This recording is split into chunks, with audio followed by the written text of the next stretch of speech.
दोस्तों नमस्कार, स्वागत है आप सभी का मेरे YouTube चैनल के आर हिंदी कहानियाँ में। आज की कहानी जिसे सुनकर पूरे देश को झकझोर कर रख दिया, आप सब भी सोचने पर मजबूर हो जाएंगे कि एक 24 साल की युवती के साथ 3 लोगों ने दरिंदगी की सारी हदें पार कर दी। कहानी को डिटेल से जानने के लिए वीडियो में लास्ट तक बने रहें। तो चलिए कहानी को शुरू करते हैं।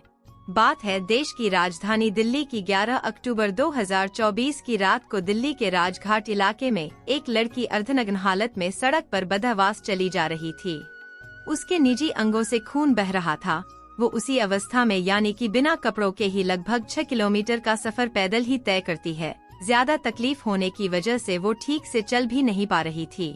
लेकिन सबसे अजीब बात तो ये है कि उस रास्ते से आते जाते राहगीर भी उस लड़की को ऐसी हालत में देख रहे थे। साथ ही कई बसें, कई गाड़ियां, ऑटो और बाइक सवार लोग भी उस जगह से गुजर रहे थे। लेकिन किसी ने ना तो उस लड़की की हालत के बारे में कोई उससे पूछने की कोशिश की और ना ही किसी ने पुलिस को सूचना दी।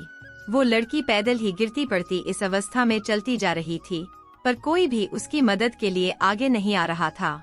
लेकिन तभी वहां से गुजर रहे एक आर्मी ऑफिसर की नजर उस लड़की पर पड़ती है, तो उस आर्मी ऑफिसर ने पुलिस कंट्रोल रूम को कॉल करके पुलिस को बताया कि सड़क किनारे एक महिला गंभीर रूप से घायल अवस्था में पड़ी है, जिसने लाल रंग का कुर्ता पहना हुआ है। उसके शरीर के निजी अंगों से बहुत ज्यादा खून बह रहा है। घटना की जानकारी मिलते ही पुलिस की एक टीम मौके पर पहुंचती है। वहां लाल रंग के कुर्ते में एक महिला मौजूद थी, जिसकी हालत देखकर लग रहा था कि उसके साथ दरिंदगी और मारपीट की गई है। उस समय वो लड़की यह बताने की स्थिति में नहीं थी कि आखिर उसके साथ उस रात क्या हुआ था। लेकिन फिर भी उसके कुछ टूटे फूटे शब्दों से पुलिस ने अंदाजा लगा लिया था कि उसकी इस हालत के लिए कई लोग जिम्मेदार हैं। इसके बाद पुलिस ने लड़की को तुरंत हॉस्पिटल में एडमिट कराया। साथ ही पीड़िता को इंसाफ दिलाने के लिए पुलिस ने सनलाइट कॉलोनी पुलिस स्टेशन में सामूहिक दुष्कर्म का मामला दर्ज करके आगे की जांच शुरू कर दी। अपराधियों का पता लगाने के लिए पुलिस की कई टीमें बनाई गई। इसके बाद पुलिस उस लड़की से एक बार फिर पूछताछ करने की कोशिश करती है, लेकिन अब भी उस लड़की की मानसिक स्थिति ऐसी नहीं थी कि वो किसी को कुछ बता सके, क्योंकि वो लड़की पुलिस वालों को देखकर घबरा जाती थी या एक ज्यादा लोगों को देखकर बदहवास हो जाती और जोर जोर से रोने लगती थी। इसके बाद उस लड़की से पूछताछ का जिम्मा एक महिला पुलिसकर्मी को सौंप दिया गया। महिला पुलिसकर्मी उस लड़की के पास सादे कपड़ों में एक समाज सेवी बनकर जाती है। वो कई दिनों तक हॉस्पिटल में उसके पास जाती रही, उसका हालचाल लेती रही। वो महिला सिपाही उसका बहुत अच्छे से ख्याल रख रही थी, जिसकी वजह से वो लड़की उसे अपनी हमदर्द समझने लगी थी। और फिर एक दिन महिला सिपाही के पूछने पर लड़की ने जो बताया उसे सुनकर महिला पुलिस भी कांप गई। लड़की ने रोते हुए बताया कि वो उड़ीसा की रहने वाली है। वो भुवनेश्वर में एक यूनिवर्सिटी से सामाजिक कार्य में मास्टर यानी MA कर चुकी है। साथ ही उसने नर्सिंग का कोर्स भी किया हुआ है। इसी बीच दिल्ली में रहने वाली उसकी एक दोस्त ने लड़की को फोन किया। उसकी दोस्त ने उससे कहा कि अगर तुम्हें एक अच्छा कैरियर बनाना है तो तुम उड़ीसा छोड़कर यहाँ दिल्ली आ जाओ, क्योंकि वो लड़की होनहार और होशियार थी, इसलिए अपनी दोस्त के कहने पर एक अच्छे कैरियर की तलाश में उड़ीसा से दिल्ली आ गई। वो पिछले 8 सालों से दिल्ली के सामाजिक क्षेत्र में लोगों के लिए समाज सेवी का काम कर रही थी। वो लोगों में HIV एड्स के अलावा स्वच्छता और जागरूकता फैलाने में भी जुटी हुई थी। लेकिन कहते हैं ना कि जब अपने ही धोखा करे तो गैरों से कैसी शिकायत, यानी कि दिल्ली में वो जिस दोस्त के कहने पर आई थी, थोड़े दिन बाद ही उसने लड़की को अपने साथ रखने से इनकार कर दिया था। उसकी दोस्त ने उस बेचारी को दिल्ली जैसे शहर में दर दर की ठोकरें खाने के लिए अकेला छोड़ दिया था। इसके बाद वो लड़की कभी बस स्टॉप पर रहती, कभी रेलवे स्टेशन पर, तो कभी फुट ओवर ब्रिज जैसे सार्वजनिक स्थानों पर रहने लगी। लेकिन 11 अक्टूबर की रात को जब उसे कहीं भी रात गुजारने का ठिकाना नहीं मिला, तो वो राजघाट इलाके में किसी आश्रय की तलाश में सुनसान रोड से गुजर रही थी। उसने बताया कि उसे कुछ धुंधला सा याद है। उसके साथ दरिंदगी करने वाले 3 लोग थे, जिनमें एक ऑटो ड्राइवर भी शामिल था। पीड़ित लड़की से मिली जानकारी के आधार पर पुलिस ने उस इलाके में जांच करनी शुरू कर दी। पुलिस ने सबसे पहले उस इलाके के ऑटो रिक्शा को चेक करना शुरू किया। लगभग 150 से ज्यादा ऐसे ऑटो रिक्शा को चेक किया गया जो लड़की की बताई जानकारी से मेल खाते थे। साथ ही पुलिस ने सराय काले खां से करीब 10 किलोमीटर के दायरे में रिंग रोड पर लगे सभी CCTV कैमरों को भी खंगालना शुरू किया। जिसमें पुलिस ने करीब 700 से भी ज्यादा सीसीटीवी कैमरों की फुटेज खंगाली ताकि आरोपियों तक पहुंचने के लिए कोई सुराग मिल सके। पुलिस ने उन फुटेज में देखे गए हर ऑटो चालक के घर जाकर उनके पड़ोसियों से भी पूछताछ की और उन सभी के बारे में जानकारी जुटाई। इसी तरह समय बीतता जा रहा था। इधर पुलिस भी पूरी मुस्तैदी से जांच कर रही थी। आखिरकार इस घटना से करीब 21 दिन बाद पुलिस के हाथ एक सीसीटीवी फुटेज लगता है, जिसमें एक ऑटो ड्राइवर उस लड़की को रिंग रोड के किनारे पर फेंक कर फरार होता हुआ दिखाई दे रहा था। लेकिन जब उस ऑटो के बारे में पता लगाने की कोशिश की गई तो पुलिस ने न सिर्फ उस ऑटो बल्कि उसके ड्राइवर की भी पहचान कर ली थी। उस ऑटो ड्राइवर का नाम था प्रभु महतो। इसके बाद पुलिस ने प्रभु महतो को गिरफ्तार कर लिया और फिर उसे पुलिस स्टेशन लाकर उससे कड़ाई से पूछताछ की। पूछताछ के दौरान पता चला कि इस घिनौने काम में वो अकेला नहीं है, बल्कि उसके साथ 2 लोग और भी शामिल थे, जिनमें एक आरोपी का नाम शमशुल और दूसरे का नाम प्रमोद है। उन दोनों के बारे में पता चलते ही पुलिस ने उन्हें भी तुरंत गिरफ्तार कर लिया। पूछताछ के दौरान प्रमोद ने खुलासा किया कि उस दिन दिल्ली के सराय काले खां इलाके में आधी रात के आसपास सुनसान अंधेरा और खामोशी थी।